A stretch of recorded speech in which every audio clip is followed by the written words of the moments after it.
vissuto di Ugo Pratt, storie sabbiose di deserti e Alibaba, corto maltese e un viaggio a piedi nudi, corto maltese e la storia è qua.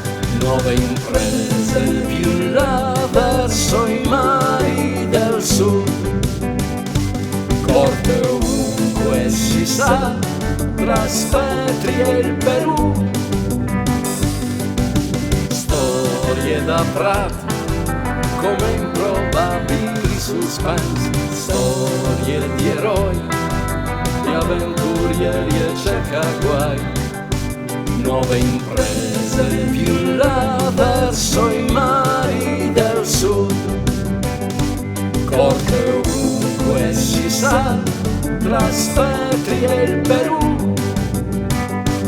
Marinaio generoso, pronto a battersi per chi ha una causa da sposare, e Ulisse stile freak tra le pagine di un giovane che giovane non è.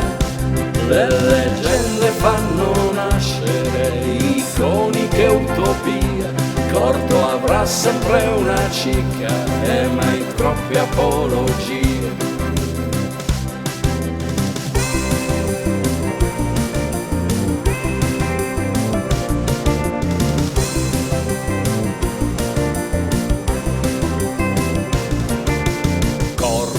Maltese, l'immaginario di Ugo Pratt, scorde di sogni, fantasia, ubiquità.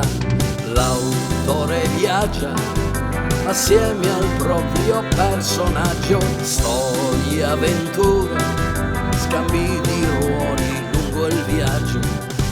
Nuove imprese più in là verso i mari del sud, corte ovunque si sa, tra Spetri e il Perù. Sempre più in là, oltre il punto più lontano, corto e a prua del suo vecchio catamarano. Nuove imprese più in là verso i mari del sud, corte ovunque si sa, tra Spetri e il Perù. Marinaio generoso, pronto a battersi per chi ha una causa da sposare, e Ulisse stile freak tra le pagine di un giovane che giovane non è. Le leggende fanno nascere iconiche utopie, corto avrà sempre una cicca e mai troppe apologie.